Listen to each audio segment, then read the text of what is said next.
Hello पिलामाने मु नरेश तुम मानक स्वागत करुछि मो यूट्यूब चैनल ओडिशा बुक को। आज आमे पढ़िबा नवम श्रेणी बीजगणित बहिर प्रथम अध्याय जार नाम है सेट प्रक्रिया और सेट रो प्रयोग। तो यार पूर्व वीडियो रे आमे अनुश्रेणी 1A रो समस्त प्रश्न उत्तर करि सारिछि। तो एही वीडियो रे आमे अनुश्रेणी 1B रो बेसिक कांसेप्ट को बुझिबा। तो चलो बेसी विलंब न करी एही वीडियो को आमे आरंभ करिबा। तो देखो पिलामाने एठारे प्रथमे रहिछि व्यापक सेट। एही व्यापक सेट को इंग्रजी रे यूनिवर्सल सेट बोली कहा जाए। तो देखो व्यापक सेट माने कोन? आमे पढुथिबा समस्त सेट मानक मध्यरु सबुठु बड़ सेट को व्यापक सेट बोली कहा जाए। तो देखो पिले जेतेबेले आमे सेट पढु तो आमे बहुत गुडी सेट लिखि थाउ। तो सही सेट मानक मध्यरु सबुठु बड़ सेट को आमे व्यापक सेट बोली कहि परिबा। तो यहाँ को बुझाइबा पई एठरे मु लिखिछि देखो कि केतोटी सेट अछि जेपरि कि ए बी सी इत्यादि और एही समस्त सेट अन्य गोटे सेट ई रो उपसेट होंती। तो देखो उपसेट माने कोन? उपसेट माने हला सबसेट। तो देखो एठरे हम पाखरे तीनोटी सेट अछंती ए बी और सी। तो एठरे कहूछि कि एही तीनोटी सेट ई रो उपसेट होंती। माने एठरे यह कहूछि कि A subset of E, B subset of E और सी सबसेट ऑफ ई हबो। ठीक अछि पिले? तो जदि हम पाखरे ए सबसेट ऑफ ई अछि तो एठारे यह कहूछि कि ए सेट रो समस्त उपादान ई सेट मध्य रे अछंती। तो जदि एठारे ए बी और सी समस्त ई रो उपसेट होंती ताहले ई सेट को आमे व्यापक सेट बोली कहिबा। तो यह को बुझाइबा पई एठारे मु एको भेन चित्र करछि देखो। तो एठारे एही चतुर्भुजाकार सेट टी हला व्यापक सेट ई ओ ता मध्य रे अछंती ए बी और सी। तो देखो एठारे ए सेट रो समस्त उपादान ई सेट मध्य रे अछंती, बी सेट रो समस्त उपादान मध्य ई सेट रे अछंती और सी सेट रो समस्त उपादान मध्य ई सेट रे अछंती। तो एठारे ई सेट मध्य रे ए बी और सी समस्त सेट अछंती। तो सेति पई ए बी और सी एही तीनोटी सेट ई रो उपसेट और एठारे ई को आमे व्यापक सेट बोली कहिबा। ठीक अछि पिले बुझि पारलो? तापर अछि देखो जदि आम पाखरे सेट अछंती गणन संख्या, संप्रसारित स्वाभाविक संख्या, पूर्ण संख्या और परिमेय संख्या ताहाले आमे एठारे परिमेय संख्या सेट को व्यापक सेट बोली कहि परिबा। तो देखो पिले आम पाखरे एठारे चारोटी सेट अछि गणन संख्या, संप्रसारित स्वाभाविक संख्या, पूर्ण संख्या और परिमेय संख्या रो। तो गणन संख्या माने हला एक रु आरंभ करी आगो को जहाँ भी संख्या अछि से समस्त हेले गणन संख्या और गणन संख्या सेट रो नाम हला n। तापर नेक्स्ट अछि संप्रसारित स्वाभाविक संख्या। तो संप्रसारित स्वाभाविक संख्या माने हला 0 रु आरंभ करी आगो को जहाँ भी संख्या अछि से समस्त हेले संप्रसारित स्वाभाविक संख्या ओ एही संप्रसारित स्वाभाविक संख्या सेट रो नाम हला n स्टार। तो एठारे देखो संप्रसारित स्वाभाविक संख्या रे समस्त गणन संख्या गुडी रहिसंती ओ ता सहित 0 मध्ये अछि। तो एठारे संप्रसारित स्वाभाविक संख्या मध्य रे समस्त गणन संख्या अछंती। तो एठारे हम लिखि परिबा कि n subset of n star बोली। तापर नेक्स्ट अछि पूर्ण संख्या। पूर्ण संख्या माने हला समस्त ऋणात्मक संख्या 0 और समस्त धनात्मक संख्या को पूर्ण संख्या बोली कहा जाए। तो ऋणात्मक संख्या माने हला समस्त माइनस संख्या, धनात्मक संख्या माने हला समस्त प्लस संख्या और ता सहित 0 को जदि आमे कहबा तो एठारे ए समस्त संख्या को आमे पूर्ण संख्या बोली कहबा और पूर्ण संख्या सेट रो ना हला z। तो एठारे देखो पूर्ण संख्या सेट रे समस्त संप्रसारित स्वाभाविक संख्या रहिसंती। सेथि पई आमे एठारे n star subset of z बोली कहि परिबा। तापर अछि परिमेय संख्या। परिमेय संख्या माने हला समस्त पूर्ण संख्या और ता सहित p by q q is not equal to 0 को आमे परिमेय संख्या बोली कहिबा। तो एठारे देखो प्रथमे अछि समस्त पूर्ण संख्या और ता सहित p by q। p by q माने हला भग्न संख्या। जो भग्न संख्यार हर 0 होई नथिबो। तो जदि भग्न संख्यार हर 0 होई नथिबो और ता सहित समस्त पूर्ण संख्या अछंती ताहले सही सेट को आमे परिमेय संख्यार सेट बोली कहिबा और परिमेय संख्या सेट रो ना हला q। ठीक अछि पिले बुझि हला? तो एठारे देखो परिमेय संख्या रे समस्त पूर्ण संख्या गुडी को रहिसंती। सेथि पय एठारे आमे लिखि परिबा कि z सबसेट ऑफ q बोली। तो एहा को मु एठारे फैन चित्र रे बुझाइछि देखो। एठारे सबुठु ऊपर अछि परिमेय संख्या सेट, ता भितरे अछि पूर्ण संख्या सेट ତା ଭିତରେ ଅଛି ସମ୍ପ୍ରସାରିତ ସ୍ୱାଭାବିକ ସଂଖ୍ୟା ସେଟ୍ ଓ ତା ଭିତରେ ଅଛି ଗଣନ ସଂଖ୍ୟା ସେଟ୍। ତ ଏଠାରେ ପରିମେୟ ସଂଖ୍ୟା ମଧ୍ୟରେ ସମସ୍ତ ପୂର୍ଣ୍ଣ ସଂଖ୍ୟା, ସମସ୍ତ ସମ୍ପ୍ରସାରିତ ସ୍ୱାଭାବିକ ସଂଖ୍ୟା ଓ ସମସ୍ତ ଗଣନ ସଂଖ୍ୟା ରହିଛନ୍ତି। ସେଥିପାଇଁ ଏଠାରେ ଆମେ ପରିମେୟ ସଂଖ୍ୟାକୁ ବ୍ୟାପକ ସେଟ୍ ବୋଲି କହିପାରିବା ଓ ବ୍ୟାପକ ସେଟ୍ର ନାମ ଆମେ ଇ ଦେଇଥାଉ। ତ ଏଠାରେ ପରିମେୟ ସଂଖ୍ୟା ସେଟ୍କୁ ଆମେ ବ୍ୟାପକ ସେଟ୍ ବୋଲି କହିବା। ଠିକ ଅଛି, ବୁଝିପାରିଲ? ତ ତାପରେ ଚାଲ ଆଗକୁ ବଢିବା। ତାପରେ ଅଛି ପରିପୂରକ ସେଟ୍। ତ ଦେଖ ପିଲାମାନେ, ପରିପୂରକ ସେଟ୍ ମାନେ କଣ? ଯଦି ଇ ଏକ ବ୍ୟାପକ ସେଟ୍ ଓ ଏ ଏହାର ଏକ ଉପସେଟ୍, ତେବେ ଇ ସେଟ୍ର ଯେଉଁ ଉପାଦାନ ଗୁଡ଼ିକ ଏ ସେଟ୍ରେ ନାହାନ୍ତି ସେହିମାନଙ୍କୁ ନେଇ ଗଠିତ ସେଟ୍କୁ ଏ ସେଟ୍ର ପରିପୂରକ ସେଟ୍ ବୋଲି କୁହାଯାଏ। ତ ଦେଖ ପିଲାମାନେ, ପରିପୂରକ ସେଟ୍କୁ ଆମେ ଏହି ଭେନ୍ ଚିତ୍ର ଦ୍ୱାରା ବୁଝିବା। ତ ଏଠାରେ ଦେଖ, ଏହି ଭେନ୍ ଚିତ୍ରରେ ଗୋଟିଏ ସେଟ୍ ଅଛି ଇ, ଯାହାକି ହେଲା ବ୍ୟାପକ ସେଟ୍ ଓ ତା ମଧ୍ୟରେ ଗୋଟିଏ ସେଟ୍ ଅଛି ଏ, ଯାହାକି ହେଲା ଇ ସେଟ୍ର ଗୋଟିଏ ଉପସେଟ୍। ତ ଏଠାରେ କହୁଛି କି ଇ ସେଟ୍ର ଯେଉଁ ଉପାଦାନ ଗୁଡ଼ିକ ଏ ସେଟ୍ରେ ନାହାନ୍ତି। ତ ଏଠାରେ ଦେଖ, ଇ ସେଟ୍ର ସମସ୍ତ ଉପାଦାନ ଗୁଡ଼ିକ ଏହି ଜାଗାରେ ରହିଛନ୍ତି। ତ ଏହି ଇ ସେଟ୍ର ଯେଉଁ ଉପାଦାନ ଗୁଡ଼ିକ ଏହି ଏ ସେଟ୍ ମଧ୍ୟରେ ନାହାନ୍ତି ସେହି ଉପାଦାନ ଗୁଡ଼ିକର ସେଟ୍କୁ ଆମେ କହିବା ଏ ର ପରିପୂରକ ସେଟ୍ ବୋଲି। ତ ଏଠାରେ ଦେଖ, ଏହି ସମସ୍ତ ଜାଗାର ଉପାଦାନ ଗୁଡ଼ିକ ଏ ସେଟ୍ ମଧ୍ୟରେ ନାହାନ୍ତି, ସେଥିପାଇଁ ଏହି ଉପାଦାନ ଗୁଡ଼ିକର ସେଟ୍କୁ ଆମେ କହିବା ଏ ର ପରିପୂରକ ସେଟ୍ ବୋଲି। ଠିକ ଅଛି ପିଲେ, ବୁଝିହେଲା? ତାପରେ ଲେଖା ହେଇଛି କି ସେହି ସେଟ୍କୁ ଏ ଡ୍ୟାଶ ସଂକେତ ଦ୍ୱାରା ଚିହ୍ନିତ କରାଯାଏ। ତ ଏଠାରେ ଦେଖ, ଏହି ସେଟ୍କୁ ମୁଁ ଏଠାରେ ଏ ଡ୍ୟାଶ ସଂକେତ ଦ୍ୱାରା ଚିହ୍ନିତ କରିଛି। ତାପରେ ଏ ଡ୍ୟାଶ ସମାନ ଇ ମାଇନସ୍ ଏ। ତ ଏଠାରେ ଯଦି ଆମେ ଇ ସେଟ୍ରୁ ଏ ସେଟ୍କୁ ବିୟୋଗ କରିଦେବା ତ ଏଠାରେ ଆମ ପାଖରେ ବାହାରିବ ଏ ଡ୍ୟାଶ ସେଟ୍। ତ ତାପରେ ଏ ଡ୍ୟାଶ ସେଟ୍କୁ ଏଠାରେ ସୂତ୍ର ପଦ୍ଧତିରେ ଲେଖା ହେଇଛି ଦେଖ। ତ ଏ ଡ୍ୟାଶ ସେଟ୍କୁ ସୂତ୍ର ପଦ୍ଧତିରେ ଲେଖିଲେ ହେବ x such that x belongs to e O x does not belong to a। ତ ଏଠାରେ ଦେଖ, ଏହାକୁ ଭଲ ଭାବରେ ବୁଝ। ତ ଏହା କହୁଛି କି ଏ ଡ୍ୟାଶ ସେଟ୍ରେ x ଉପାଦାନ ଗୁଡ଼ିକ ଅଛନ୍ତି, ତାପରେ ଅଛି such that। ତ ଏହି ବାଡ଼ିକୁ ଆମେ such that ବୋଲି କହିଥାଉ ଓ ଏହାକୁ ଓଡ଼ିଆରେ କୁହାଯାଏ ଯେପରିକି। ତ ଏଠାରେ ଏ ଡ୍ୟାଶ ସେଟ୍ରେ x ଅଛି, ଯେପରିକି x belongs to e, ମାନେ x ଉପାଦାନ ଗୁଡ଼ିକ ଇ ସେଟ୍ ମଧ୍ୟରେ ଅଛନ୍ତି ଓ x does not belongs to a, ମାନେ x ଉପାଦାନ ଗୁଡ଼ିକ ଏ ସେଟ୍ରେ ନାହାନ୍ତି। ତ ଏ ଡ୍ୟାଶର ସୂତ୍ର ହେଲା ଇ ମାଇନସ୍ ଏ ଓ ଏହାକୁ ସୂତ୍ର ପଦ୍ଧତିରେ ଲେଖିଲେ ହେବ x such that x belongs to e O x does not belongs to a। ତାପରେ ନେକ୍ସଟ ଅଛି ପରିପୂରକ ସେଟ୍ ସମ୍ବନ୍ଧୀୟ କେତେଗୋଟି ତଥ୍ୟ। ତ ଏଠାରେ ଦେଖ, ପରିପୂରକ ସେଟ୍ ବିଷୟରେ କିଛିଟା ଲେଖା ହେଇଛି। ତ ଏଠାରେ ପ୍ରଥମେ ଅଛି ଏ ଓ ଏହାର ପରିପୂରକ ସେଟ୍ ଏ ଡ୍ୟାଶ ସର୍ବଦା ଅଣଛେଦୀ। ତ ଏଠାରେ ଛେଦ କଥା କହିଛି ଓ ଛେଦ ମାନେ ହେଲା ଇଣ୍ଟରସେକ୍ସନ। ତ ଏଠାରେ କହୁଛି କି ଏ ଓ ଏ ଡ୍ୟାଶ ସର୍ବଦା ଅଣଛେଦୀ, ମାନେ ହେଲା ଏ ଇଣ୍ଟରସେକ୍ସନ ଏ ଡ୍ୟାଶ ସମାନ ହେବ ଥାଏ। ତାପରେ ନେକ୍ସଟ ଅଛି ଏ ଓ ଏ ଡ୍ୟାଶ ର ସଂଯୋଗ ସେଟ୍ ହେଉଛି ବ୍ୟାପକ ସେଟ୍। ସଂଯୋଗ ମାନେ ହେଲା ୟୁନିୟନ। ତ ଏଠାରେ କହୁଛି କି ଯଦି ଏ ୟୁନିୟନ ଏ ଡ୍ୟାଶ କରିବା ତ ଏଠାରେ ଆମ ପାଖରେ ବାହାରିବ ଇ। ତ ଏଠାରେ ଦେଖ, ଏ ଓ ଏ ଡ୍ୟାଶ ସେଟ୍ର ସମସ୍ତ ଉପାଦାନକୁ ନେଇ ଗଠିତ ସେଟ୍ ହେଉଛି ଇ। ଠିକ ହେଲା ପିଲେ, ବୁଝିହେଲା? ତାପରେ ନେକ୍ସଟ ଅଛି ଏ ଗୋଟିଏ ସେଟ୍ ହେଲେ ଏ ଡ୍ୟାଶ ର ପରିପୂରକ ସେଟ୍ ଏ ଡ୍ୟାଶ ହେବ ଓ ଏ ଡ୍ୟାଶ ର ପରିପୂରକ ସେଟ୍ ହେବ ଏ। ତ ଏଠାରେ କହୁଛି ଏ ର ପରିପୂରକ ସେଟ୍ ଏ ଡ୍ୟାଶ ଓ ଏ ଡ୍ୟାଶ ର ପରିପୂରକ ସେଟ୍ ଏ ହେବ।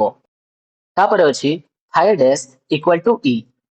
ତ ଫାଇ ଡ୍ୟାଶ ଇକ୍ୱାଲ ଟୁ ଇ ମାନେ କଣ?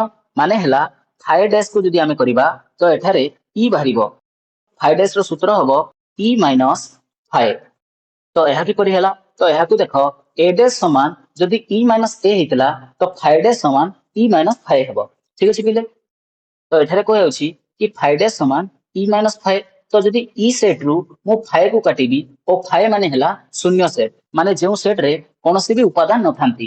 ତ ଏଠାରେ ଯଦି ମୁଁ ଇ ରୁ ଫାଇ କୁ କାଟିବି ତ ଏଠାରେ ଇ ହିଁ ବାହାରିବ। ତ ଏଠାରେ ଶୂନ୍ୟ ସେଟ୍ର ପରିପୂରକ ସେଟ୍ ହେବ ବ୍ୟାପକ ସେଟ୍ ଇ। ତାପରେ ନେକ୍ସଟ ଅଛି ଇ ଡ୍ୟାଶ ସମାନ ଫାଇ। ଇ ଡ୍ୟାଶ ସମାନ ଫାଇ। ତ ଇ ଡ୍ୟାଶ ର ସୂତ୍ର ହେବ ଇ ମାଇନସ୍ ଇ। ତ ଏଠାରେ ଦେଖ, ଇ ମାଇନସ୍ ଇ ସମାନ ହେବ 0, କିନ୍ତୁ ସେଟ୍ ଭାଷାରେ ଆମେ 0 ବୋଲି କହିନଥାଉ, ସେଟ୍ ଭାଷାରେ ଆମେ ଫାଇ ବୋଲି କହିଥାଉ। ତ ତାପରେ ଚାଲ ଆମେ ଏକ ଉଦାହରଣ ନେଇ ପରିପୂରକ ସେଟ୍କୁ ବୁଝିବା। ତ ଦେଖ, ଏଠାରେ ଅଛି ଉଦାହରଣ 13। ଉଦାହରଣ 13 ରହିଛି E equal to x such that x belongs to n ଓ x less than equal to 10 এবং a equal to x such that x belongs to n O a less than x less than equal to 5 ହେଲେ a ର ପରିପୂରକ ସେଟଟି ନିର୍ଣ୍ଣୟ କର। ତ ଏଠାରେ ଦେଖ ପିଲେ ଆମକୁ ଦୁଇଟି ସେଟ୍ ଦେଇଛି e ଓ a ଓ ଏଠାରେ ଆମକୁ a ର ପରିପୂରକ ସେଟଟି ବାହାର କରିବାର ଅଛି।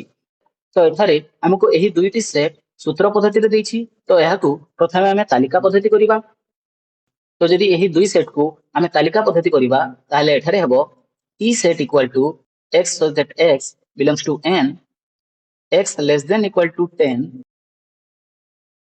ତ ଏଠାରେ ଦେଖ e set ରେ x ଅଛି ଯେପରିକି x belongs to n। x belongs to n ମାନେ ହେଲା x ହେଲା ଗଣନ ସଂଖ୍ୟା। ତ ଏଠାରେ ଆମେ ଗଣନ ସଂଖ୍ୟା ଗୁଡ଼ିକ ଲେଖିବା। ତାପରେ ନେକ୍ସଟ ଅଛି x less than equal to 10। ତ ଏଠାରେ x less than 10 ମାନେ ହେଲା x ଟି 10 ରୁ ସାନ ଓ ତାପରେ ଇକ୍ୱାଲ ଟୁ ଲାଗିଛି ମାନେ ହେଲା x 10 ସହିତ ସମାନ ହେଇଥିବ। ତ ଏଠାରେ ଆମକୁ ଗଣନ ସଂଖ୍ୟା ଲେଖିବାର ଅଛି ଯେପରିକି ସେହି ଗଣନ ସଂଖ୍ୟା ଗୁଡ଼ିକ 10 ରୁ ସାନ ହେଇଥିବ ନହେଲେ 10 ସହିତ ସମାନ ହେଇଥିବ। ତ ସେହି ଗଣନ ସଂଖ୍ୟା ଗୁଡ଼ିକ ହେବେ 1 2 3 4 5 6 7 8 9 ଓ 10। ତାପରେ ନେକ୍ସଟ a ସେଟ୍ କୁ ଲେଖିବା। ତ a ସେଟ୍ ରେ ଅଛି x such that x belongs to n x less than equal to 5। ତ ଏଠାରେ ଦେଖ a ସେଟ୍ ରେ x ଅଛି ଯେପରିକି x belongs to n ମାନେ x ହେଲା ଗଣନ ସଂଖ୍ୟା। ତ ଏଠାରେ ମଧ୍ୟ ଆମେ ଗଣନ ସଂଖ୍ୟା ହିଁ ଲେଖିବା ଓ ତାପରେ 1 less than x ମାନେ x ହେଲା 1 ରୁ ବଡ଼ ଓ ତାପରେ x less than equal to 5 ମାନେ x ହେଲା 5 ସହିତ ସମାନ ନହେଲେ 5 ରୁ ସାନ। ତ ଏଠାରେ ଆମେ ଏମିତି ଗଣନ ସଂଖ୍ୟା ଲେଖିବା ଯାହାକି 1 ରୁ ବଡ଼ ହେଇଥିବ ଓ 5 ସହିତ ସମାନ ହେଇଥିବ ନହେଲେ 5 ରୁ ସାନ ହେଇଥିବ। ତ ସେହି ଗଣନ ସଂଖ୍ୟା ଗୁଡ଼ିକ ହେଲେ 2 3 4 ଓ 5। ତ ଏଠାରେ ଦେଖ ମୁଁ ଦୁଇଟି ସେଟ୍ ଲେଖିଦେଇଛି e ସେଟ୍ ଓ a ସେଟ୍ ଓ ତାପରେ ଆମକୁ a ର ପରିପୂରକ ସେଟ୍ ବାହାର କରିବାର ଅଛି। ତ a ର ପରିପୂରକ ସେଟ୍ ର ନାମ ହେବ a ଡ୍ୟାଶ ଓ a ଡ୍ୟାଶ ସମାନ ହେଲା e minus a। ତ ଏଠାରେ ପ୍ରଥମେ ଆମେ ଲେଖିବା e ସେଟ୍ କୁ। ତ ଏଠାରେ ହେବ 1 2 3 4 5 6 7 8 9 ଓ 10। ତାପରେ ମାଇନସ୍ ଦେବା ଓ ଲେଖିବା 2 3 4 ଓ 5। ତ ଏଠାରେ e minus a ମାନେ ହେଲା ଯେଉଁ ଉପାଦାନ ଗୁଡ଼ିକ e ସେଟ୍ ରେ ଅଛନ୍ତି କିନ୍ତୁ a ସେଟ୍ ରେ ନାହାନ୍ତି। ତ ସେହି ଉପାଦାନ ଗୁଡ଼ିକ ହେଲେ 1 6 7 8 9 ଓ 10। ଠିକ ଅଛି ପିଲେ ବୁଝିହେଲା। ତ ତାପରେ ଚାଲ ଆଗକୁ ବଢିବା। ତାପରେ ଅଛି ଡିମରଗାନଙ୍କ ନିୟମ। ତ ଡିମରଗାନଙ୍କ ନିୟମ କଣ? ମନେକର ଇ ଏକ ବ୍ୟାପକ ସେଟ୍ ଓ a ଓ b ସେଟ୍ ଦ୍ୱୟ ଏହାର ଉପସେଟ୍ ତାହେଲେ a ୟୁନିୟନ b ର ହୋଲ୍ ଡ୍ୟାଶ ସମାନ a ଡ୍ୟାଶ ଇଣ୍ଟରସେକ୍ସନ b ଡ୍ୟାଶ ଏବଂ a ଇଣ୍ଟରସେକ୍ସନ b ର ହୋଲ୍ ଡ୍ୟାଶ ସମାନ a ଡ୍ୟାଶ ୟୁନିୟନ b ଡ୍ୟାଶ। ତ ଏଠାରେ ଡିମରଗାନଙ୍କ ନିୟମ କହୁଛି କି ଯଦି ଇ ଏକ ବ୍ୟାପକ ସେଟ୍ ହେବ ଓ a ଓ b ସେଟ୍ ଦ୍ୱୟ ତାହାର ଉପସେଟ୍ ତାହେଲେ a ୟୁନିୟନ b ର ହୋଲ୍ ଡ୍ୟାଶ ସମାନ ହେବ a ଡ୍ୟାଶ ଇଣ୍ଟରସେକ୍ସନ b ଡ୍ୟାଶ ଏବଂ a ଇଣ୍ଟରସେକ୍ସନ b ର ହୋଲ୍ ଡ୍ୟାଶ ସମାନ ହେବ a ଡ୍ୟାଶ ୟୁନିୟନ b ଡ୍ୟାଶ। ତ ଏଠାରେ ଦେଖ ଏହି ସୂତ୍ର ଦୁଇଟିକୁ ଆମେ ଏହି ଭେନ୍ ଚିତ୍ରରେ ବୁଝିବାକୁ ଚେଷ୍ଟା କରିବା। ତ ପ୍ରଥମେ ଆମେ ଏହି ସୂତ୍ରକୁ ଦେଖିବା। ତ ପ୍ରଥମେ ଅଛି a ୟୁନିୟନ b ର ହୋଲ୍ ଡ୍ୟାଶ। ତ a ୟୁନିୟନ b ମାନେ ହେଲା a ଓ b ର ସମସ୍ତ ଉପାଦାନ। ତ a ଓ b ର ସମସ୍ତ ଉପାଦାନ ଗୁଡ଼ିକ ଏହି ଜାଗାରେ ରହିଯିବେ। ତ a ୟୁନିୟନ b ର ହୋଲ୍ ଡ୍ୟାଶ ମାନେ ହେବ a ୟୁନିୟନ b କୁ ଛାଡ଼ି ବାକି ବାହାରେ ଯେତିକି ବି ଜାଗା ଅଛି ଏ ସମସ୍ତ ଜାଗାର ସମସ୍ତ ଉପାଦାନକୁ ଆମେ କହିବା a ୟୁନିୟନ b ର ହୋଲ୍ ଡ୍ୟାଶ। ତ ଏଠାରେ କହୁଛି कि a यूनियन b ର होल डैश समान हबो a dash intersection b dash. तो a dash cone a dash हला a को छाडी बाकी बाहर जेतकी भी अछि से समस्त ले a डैश। तो एठारे ए समस्त जगह हे गले a डैश तापर अछि b डैश। तो b डैश माने हला b सेट को छाडी बाकी बाहर जेतकी भी उपादान अछि से समस्त हेले b डैश। तो एठारे देखो ए समस्त जगह हे गले b डैश। तो एठारे a डैश माने हला ए समस्त जगह और b डैश माने हला ए समस्त जगह। तो एठारे a dash intersection b dash intersection माने हला छेद। तो a डैश और b डैश जेउ जगह रे छेद करथिबे। तो एठारे देखो a डैश और b डैश एही जगह रे छेद करछंती। तो a यूनियन b रो होल डैश भी एटा ओ a dash intersection b dash भी एटा। ठीक अछि बिले बुझिएता। तो एही प्रथम सूत्रटी ठीक अछि। तापर नेक्स्ट अछि ए इंटरसेक्शन बी डैश समान A dash union B dash. तो प्रथमे अछि ए इंटरसेक्शन बी रो होल डैश। तो ए इंटरसेक्शन बी माने हला ए ओ बी सेट जेउ जगह छेद करथिबे। तो एठे देखो ए ओ बी सेट एही जगह छेद करछंती। तो यह हे गला ए इंटरसेक्शन बी। तो ए इंटरसेक्शन बी रो होल डैश माने हला एही समस्त जगह। तापर अछि ए डैश। तो ए डैश माने हला ए सेट को छाड़ी बाकी बाहर जेतकी भी उपादान अछि। तो एठे देखो एही समस्त उपादान हेले ए डैश रो उपादान। तापर अछि बी डैश। तो बी डैश माने हला बी को छाड़ी बाकी बाहर जेतकी भी उपादान अछंती। तो बी को छाड़ी बाकी बाहर एतकी उपादान अछंती। ठीक अछि। तो ए समस्त हेले बी डैश। तो ए डैश रे ए समस्त थिले और बी डैश रे ए समस्त उपादान अछंती। तो A dash union B dash समान हबो एतकी जगह। तो ए इंटरसेक्शन बी रो होल डैश भी एहा हितला ओ A dash union B dash भी एहा ही हला। तो डिमर्गन को नियम बुझी गलो। तो तापर चलो आगो को बढ़िबा। तापर अछि उदाहरण 14। तो उदाहरण 14 रे अछि e equal to 1 2 3 4 5 6 7 8 9 a equal to 1 2 3 4 5 एवं b इक्वल टू 4 5 6 7 नै डिमर्गन को नियम दुईटी रो सत्यता प्रदान करो। तो एठारे देखो हमकु तीनोटी सेट देछि e a ओ b। तो एठारे हमकु डिमर्गन को नियम दुईटी रो सत्यता प्रदान करिवार अछि। तो सही दुईटी नियम एठारे लिखा हैछि ए यूनियन बी रो होल डैश समान A dash intersection B dash एवं ए इंटरसेक्शन बी रो होल डैश समान A dash union B dash. तो चलो एहाकू आमे प्रमाण करिबा। तो एठारे देखो प्रथम नियम हला ए यूनियन बी रो होल डैश समान A dash intersection B dash. तो एहाकू आमे एलएचएस आरएचएस नै करिबा। तो एठारे एलएचएस अछि ए यूनियन बी रो होल डैश। तो ए यूनियन बी रो होल डैश माने हबो e minus A union B. तो एठारे देखो e समान अछि 1 2 3 4 5 6 7 8 और 9। तापर माइनस देबा ओ ए यूनियन बी को एठारे लिखिबा। तो प्रथमे लिखिबा ए सेट को। तो एठारे हेबो 1 2 3 4 5 तापर यूनियन दे लिखिबा 4 5 6 और 7 ओ एठारे ब्रैकेट दे दबा। तो एठारे देखो ए यूनियन बी को आमे प्रथमे करिबा। तो सेति पई ई सेट को आमे जेपरि थिला सेपरि ही लिखि दबा 1 2 3 4 5 6 7 8 और 9। तापर माइनस देई एही दुई सेट को यूनियन कले हबो 1 2 3 4 5 6 और 7। तापर एही दुई सेट रो माइनस माने हला जे उपादान गुड़िको एही सेट रे अछंती किंतु एही सेट रे नाही। तो एठारे देखो 8 और 9 एही सेट रे अछंती किंतु एही सेट रे नाही। सेति पई एठारे 8 और 9 हबो। तापर करिबा आरएचएस। तो आरएचएस रे अछि ए डैश इंटरसेक्शन बी डैश। तो एठारे नबा ए डैश समान हला e माइनस ए। तो e माइनस ए कले हबो 1 2 3 4 5 6 7 8 9 माइनस 1 2 3 4 5 समान हबो 6 7 8 और 9। तापर बी डैश समान हबो e माइनस बी। तो e माइनस बी कले हबो 1 2 3 4 5 6 7 8 9 माइनस 4 5 6 और 7। तो e माइनस बी हेबो 1 2 3 8 और 9। ठीक अछि पिले। तो a dash intersection b dash समान हबो 6 7 8 9 इंटरसेक्शन 1 2 3 8 और 9। तो इंटरसेक्शन माने हला जे उपादान गुड़िको उभय सेट रे थिबे। तो एठारे देखो 8 और 9 उभय सेट रे अछंती। तो एठारे हेबो 8 और 9।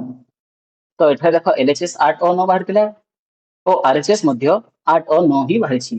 तो एठारे हम लिखिबा ए यूनियन बी रो होल डैश समान A dash intersection B dash. तो तापर द्वितीय सूत्रटी अछि ए इंटरसेक्शन बी रो होल डैश समान A dash union B dash. तो एही सूत्र को तुमे निजे करबाक चेष्टा करो तुमे याकू करि परिबो। तो चलो आमे एबे आगु को बढ़िबा। तापर अछि सामंजस्य अंतर। तो देखो पिले सामंजस्य अंतर माने कोन जदी ए ओ बी जेकोसी दुईटी सेट तेबे ए माइनस बी ओ बी माइनस ए सेट द्वयर उपादान मानकु नहीं गठित सेट को ए ओ बी रो सामंजस्य अंतर सेट बोली कहा जाए। तो देख यही सामंजस्य अंतर को मध्य आमे यही भेन चित्र द्वारा बुझिबा। तो देख पिले एठारे मु दुईटी सेट नहीं ए ओ बी। तो एठारे यही जगह को आमे कहिबा ए माइनस बी बोली कहीं ना ए माइनस बी माने हला जो उपादान गुड़िक ए सेट रे थिबे किंतु बी सेट रे थिबे नहीं। तो देख एठारे जो उपादान गुड़िक अछंती ताहा केवल ए रे अछंती बी रे नहांती। तापरे यही जगहटी हला बी माइनस ए सेट। तो बी माइनस ए माने हला जो उपादान गुड़िक बी सेट रे थिबे किंतु ए सेट रे थिबे नहीं। तो एठारे देख यही जगह से उपादान गुड़िक अछंती जहा केवल बी रे अछंती यही उपादान गुड़िक ए रे नहांती। ठीक अछि पिले। तो यहा को आमे बी माइनस ए बोली कहिबा ओ यहा को ए माइनस बी बोली कहिबा।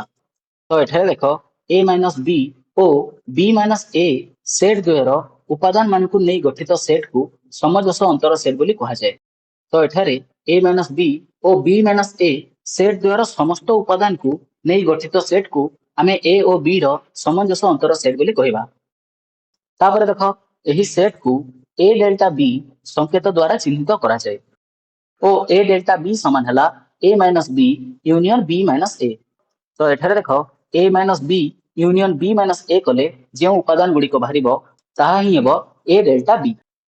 तापर देख यही ए डेल्टा बी रो आउ गोटे सूत्र मध्ये अछि ताहा हला ए डेल्टा बी समान A union B minus A intersection B. माने हला ए यूनियन बी रु जदि हमें ए इंटरसेक्शन बी को काटी दबा तो आम पाखरे ए डेल्टा बी बाहरिबो। तो एठारे देख यहाँ को मु भेन चित्र द्वारा बुझाई दउची। तो एठारे दुईटी भेन चित्र करिबा यहाँ को ना दबा ए और यहाँ को ना दबा बी। तो एठारे ए यूनियन बी माने हला एही समस्त उपादान ओ ए इंटरसेक्शन बी माने हला जो जगह रे एही दुईटी सेट छेद करथिबे। तो एठारे देख एही जगह रे एही दुईटी सेट छेद करछंती तो एहा हला ए इंटरसेक्शन बी। तो एठारे कहूची ए यूनियन बी रु जदि मु ए इंटरसेक्शन बी को काटी देबी तो एठारे ए डेल्टा बी बाहरिबो। तो ए यूनियन बी ए समस्त जगह तो एठारे जदि मु एतिकी को काटी देबी तो एठारे एही जगहटा रहइबो जहा की हला ए डेल्टा बी। बुझियला पिले। तो तापर चलो आगु को बढ़िबा। तापर अछि समंजस अंतर संबंधी केतेटी तथ्य। तो एठारे समंजस अंतर विषय रे किछिटा लेखा हैछि एहा को हमें पढिबा। तो एठारे प्रथमे लेखा हैछि कि जदि ए ओ बी जे कोनसी दुईटी सेट होंती ताहेले समंजस अंतर प्रक्रिया क्रम विनिमय हबो अर्थात ए डेल्टा बी समान बी डेल्टा ए हबो। तापर नेक्स्ट अछि समंजस अंतर प्रक्रिया सहयोगी अर्थात A delta C equal to A delta B delta C. तो एठारे देख एठारे ब्रैकेट लागिछि ओ एही ब्रैकेट रो अर्थ हला कि एही ब्रैकेट मध्ये रे जहा अछि ताहाको आमे प्रथमे करिबा ओ तापरे ब्रैकेट बाहरे जहा अछि ताहाको करिबा। तो एठारे प्रथमे आमे ए डेल्टा बी को करिबा ओ तापरे डेल्टा सी को करिबा। तो एपटे देख ए डेल्टा बी डेल्टा सी अछि ओ बी डेल्टा सी रे ब्रैकेट लागिछि। तो एठारे प्रथमे आमे बी डेल्टा सी को करिबा ओ तापरे ए डेल्टा को करिबा। तो एठारे देख कहैछि कि निजे परीक्षा करी देख। तो यहा को तमे निजे केतेटी उदाहरण नै परीक्षा करिवो ओ ताहा किपरि करिवो देख मु एठारे बुझाई दउछि। तो एठारे देख प्रथमे अछि ए डेल्टा बी समान बी डेल्टा ए। तो एठारे तमे दुईटी सेट नबो ए ओ बी ओ तापरे परीक्षा करिवो ए डेल्टा बी समान बी डेल्टा ए। तो एठारे तुमे एलएचएस आरएचएस नै करिवो। तो एलएचएस रे अछि ए डेल्टा बी। तो ए डेल्टा बी समान हबो A minus B union B minus A. तो प्रथमे तुमे एलएचएस बाहर कर दबो तापरे आरएचएस बाहर करिवो। आरएचएस रे अछि बी डेल्टा ए। तो बी डेल्टा ए समान हबो B minus A union A minus B. तो यहा को तुमे प्रमाण करिवो ओ यहा तुमे अति सहजरे करि परिवो। ठीक अछि पिले। तो तापरे एही सहयोगी नियम को परीक्षा करिवा पई तुमे एठारे तीनोटी set Nebo A B O सी ओ एठारे मध्ये एलएचएस आरएचएस नै तुमे प्रमाण करिवो। तो देखो ताहा तुमे किपरि करिवो। तो प्रथमे नबो एलएचएस एलएचएस रे अछि ए डेल्टा बी डेल्टा सी। तो एठारे प्रथमे तुमे ए डेल्टा बी को बाहर करिवो तापरे डेल्टा सी को करिवो। तो ए डेल्टा बी माने हला A minus B union B minus A तापर डेल्टा सी अच्छी तो एठारे A minus B union B minus A जतिकी बाहरिबो ता सहित डेल्टा सी को करिवार अछि तो एठारे तुमे करिवो ए डेल्टा बी माइनस सी यूनियन सी माइनस ए डेल्टा बी तापर आरएचएस रे लिखिबो ए डेल्टा बी डेल्टा सी तो एठारे प्रथमे तुमे बी डेल्टा सी को करिवो ओ तापर ए डेल्टा को करिवो तो सेथि पई एठारे तुमे ए डेल्टा को एमिति ही लिखि देबो ओ तापर बी डेल्टा सी समान हबो बी माइनस सी यूनियन सी माइनस बी तो एतिकी करि सारला परे तुमे ए डेल्टा को करिवो तो A delta B delta C समान हबो A minus B delta C union B delta C minus A ठीक अछि बिले बुझियला तो तापर चलो आगु को जिबा तो तापर चलो आगु को देखिबा तापर अछि उदाहरण 12 तो एठारे उदाहरण 12 रे अछि a equal to 1 2 3 4 b equal to 3 4 5 6 नै a डेल्टा b सेट निर्णय करो तो एठारे देखो हमकु दुईटी सेट दिछि a ओ b ओ एठारे हमकु a डेल्टा b बाहर करिवार अछि तो ताहा हमें करिबा तो एठारे लिखिबा a डेल्टा b तो a डेल्टा b रो सूत्र हैला a minus b union b minus a तो तापरे एठारे देखो प्रथमे ए सेट अछि तो ए सेट को लिखिबा ए सेट अछि 1 2 3 और 4 तापरे माइनस दे बी सेट को लिखिबा 3 4 5 6 तापरे एठारे ब्रैकेट लगाइबा ओ तापरे यूनियन दे लिखिबा बी सेट को 3 4 5 और 6 तापरे माइनस दे लिखिबा 1 2 3 और 4